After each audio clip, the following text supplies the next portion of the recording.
आज मैं आपके साथ इंस्टेंट मैंगो पिकल की रेसिपी शेयर करूंगी और ये मात्र 10 मिनट में बनकर तैयार हो जाता है और खाने में इतना टेस्टी होता है।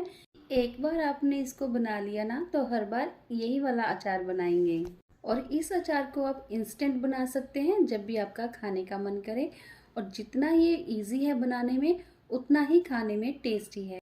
और अभी तक अगर आपने मेरे चैनल को सब्सक्राइब नहीं किया है तो प्लीज़ मेरे चैनल को सब्सक्राइब करें और मुझे सपोर्ट करें। हेलो फ्रेंड्स, कैसे हैं आप सब? Welcome to my channel Renuka Anubhav vlog. तो इंस्टेंट अचार बनाने के लिए यहाँ पर मैंने कच्चे आम लिए हैं। आम एकदम कच्चे हों इस बात का ध्यान रखिएगा। आम मैंने पहले ही वॉश कर लिए हैं और उनको मैंने थोड़ी देर के लिए धूप में रख दिया था सूखने के लिए। जो हल्का फुल्का पानी रह गया है उसको भी वाइप ऑफ कर लूँगी। तो यहाँ पर अब हम आम काट लेंगे। आप जब भी आम का अचार बनाएं या फिर इंस्टेंट आम का अचार बनाएं तो इस बात का खास ध्यान रखिएगा कि जो आम है वो बिल्कुल कच्चे होने चाहिए। अचार बनाने के लिए जब आप आम लें तो उनको दबा कर देख लीजिए। आम अगर हार्ड हैं तो वो अचार बनाने के लिए एकदम परफेक्ट आम है। देखिए, बिल्कुल इस तरह से हार्ड होना चाहिए और अंदर से वाइट होना चाहिए। तो यहाँ पर मैंने मैंगो को काट लिया है। अब मैं उनके पीसेस कट कर लूँगी। आप चाहें तो बड़े पीसेस भी कट कर सकते हैं या फिर आप लंबे लंबे जैसे वो लच्छे होते हैं वैसे भी आम काट सकते हैं, लेकिन मैंने यहाँ पर छोटे छोटे पीसेस किए हैं क्योंकि मुझे इंस्टेंट अचार बनाना है।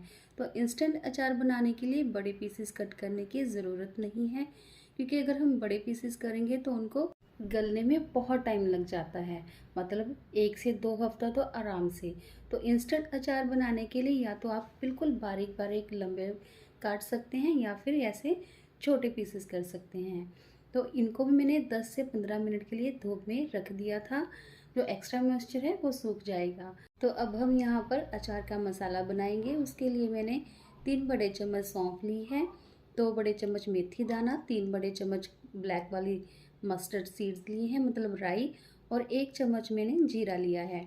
इन सबको हमें ड्राई रोस्ट करना है जब तक इनका कलर चेंज ना हो जाए, और मसाले को हमें मीडियम फ्लेम पर ही ड्राई रोस्ट करना है जब तक इनका कलर चेंज ना हो जाए। और जितना आपको अचार बनाना है उसके अकॉर्डिंग आप मसाला बना सकते हैं। तो अब मसाले से अरोमा आना शुरू हो गया है, मतलब ये ड्राई रोस्ट हो गया है। तो इसको मैं ठंडा होने के लिए रख दूँगी। ये जो अचार है ना, ये इतना टेस्टी बनता है, मतलब जैसे बनाया वैसे ही 1-2 दिन में ख़त्म।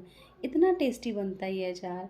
और यहाँ पर मैं मस्टर्ड ऑयल ले रही हूँ। मस्टर्ड ऑयल मैंने 1 कप लिया है।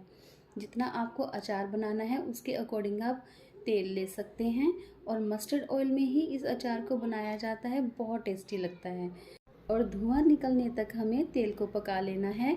और अब धुआं निकल गया है तो मैं इसको दूसरी साइड रख दूंगी ठंडा होने के लिए। और जब तक तेल ठंडा हो रहा है हम मसाला पीस लेंगे। मसाला हमें दरदरा सा ही पीसना है, बिल्कुल भी फाइन पाउडर नहीं बनाना है। और जब भी मसाला बनाएं, मतलब अचार के लिए मसाला बनाएं, उसको दरदरा सा ही पीसिएगा, बिल्कुल भी फाइन मत करिएगा। दरदरा मसाला डालने से अचार का टेस्ट दुगना हो जाता है। अगर हम मसाले को फाइन पाउडर बना देंगे तो वो बिल्कुल भी अच्छा नहीं लगता खाने में। तो देखिए, बिल्कुल इस तरह से हमें दरदरा सा रखना है, ना तो ज़्यादा मोटा रखना है और ना ही बिल्कुल फाइन पाउडर बनाना है। तो अब यहाँ पर मैंने परात ली है। आप चाहें तो कांच का बर्तन भी ले सकते हैं। जो भी बर्तन ले वो खुला ही ले। इससे क्या होता है, जब हम मसाला मिक्स करते हैं ना तो सब एक साथ अच्छे से मिक्स हो जाता है। तो यहाँ पर मैंने 1 बड़ा चम्मच हल्दी ली है, 2 बड़े चम्मच लाल मिर्च पाउडर और 3 बड़े चम्मच मैंने नमक लिया है। जितना भी मसाला आप लोगे, आप जितने आपने आम ली हैं उसके अकॉर्डिंग ही लीजिएगा। और अब यहाँ पर मैंने जो हमने मसाला बनाया था वो भी डाल दूँगी। मैंने सारा ही मसाला यूज़ किया है। पहले तो मैंने सोचा कि थोड़ा बचा लूँगी, लेकिन लगा कि कम है तो मैंने सारा ही यूज़ कर लिया। तो सबको एक साथ हमें अच्छे से मिला लेना है। हाथों से मिलाएंगे तो वो ज़्यादा अच्छा रहेगा। पहले मैंने ट्राई तो किया था कि मैं स्पून से ही मिक्स कर लूँ, लेकिन नहीं हुआ। हमें बहुत अच्छे से ऊपर नीचे करते हुए मसाले को पीसेस पे कोट कर लेना है, एकदम अच्छे से मिलाना है सबको। और तेल भी ठंडा हो गया है तो अब हम तेल भी डाल देंगे। अचार में जब तेल ठंडा हो जाए तभी मिक्स करना चाहिए, नहीं तो क्या है कि अचार ख़राब हो सकता है।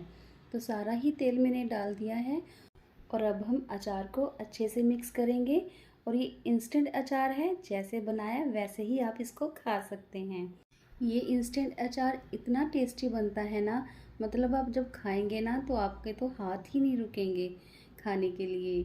तो ये जो अचार है इसमें आपको ना तो विनेगर यूज़ करने की ज़रूरत है, ना ही कुछ और खट्टा डालने की ज़रूरत है। इसको आप ऐसे ही खा सकते हैं। आप इसको दाल चावल के साथ खा सकते हैं, पराठों के साथ, और मतलब पराठे हो, चाय हो, अचार हो, सुबह का नाश्ता तो हिट हो जाता है। इतना टेस्टी बनता है ये अचार।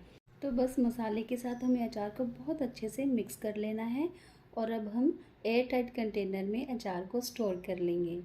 अगर आप अचार को लंबे समय तक चलाना चाहते हैं, मतलब 4 से 6 महीने या फिर 1 साल 2 साल, तो आप आम के पीसेस को बड़े ही काटिएगा। मैंने इंस्टेंट बनाना था इसलिए मैंने बिल्कुल छोटे छोटे पीसेस में काटा है। छोटे पीसेस जो हैं वो बहुत जल्दी गल जाते हैं। तो जो इंस्टेंट अचार है या तो वो छोटे पीसेस में या फिर लंबे जो वो जूलियंस होते हैं ना, उनमें भी आप काट सकते हैं। तो इस अचार को ज़रूर से ट्राई करिएगा। बहुत टेस्टी बनता है ये अचार, ज़रूर से ट्राई करिएगा मेरे कहने पर। जब भी आप खाना खाएंगे ना तो आपका हर बार मन करेगा कि आप ये जो इंस्टेंट अचार है साथ में ज़रूर लें। इतना टेस्टी बनता है, एकदम चटपटा चटाकेदार बनता है ये अचार। और अचार तो वैसे भी सबको ही खाना अच्छा लगता है, बच्चे हों, बड़े हों या फिर बुज़ुर्ग, सभी पसंद करते हैं अचार खाना, स्पेशली आम का अचार। तो क्यों ना आप ये इंस्टेंट आम का अचार ट्राई करें, सबको ही फैमिली में आपकी पसंद आएगा। तो ये जो अचार है मैंने एक कंटेनर में तो फिल कर लिया है, अब दूसरे कंटेनर में भी फिल कर लूँगी। याद रहे जो अचार है वो एयरटाइट कंटेनर में ही रखिएगा, अदरवाइज़ ये ख़राब हो सकता है। तो जो इंस्टेंट अचार है वो तो वैसे भी 1 से 2 दिन ही लगते हैं ख़त्म होने में। अचार तो कोई भी हो, आम का, नींबू का, हरी मिर्च का, खाने का स्वाद बढ़ा देता है। बोरिंग खाना भी बहुत टेस्टी लगता है अगर साथ में अचार हो। अगर आपको मेरी ये इंस्टेंट आम के अचार की रेसिपी अच्छी लगी हो तो मेरे चैनल को सब्सक्राइब करें। मिलते हैं नेक्स्ट वीडियो में, बाय बाय।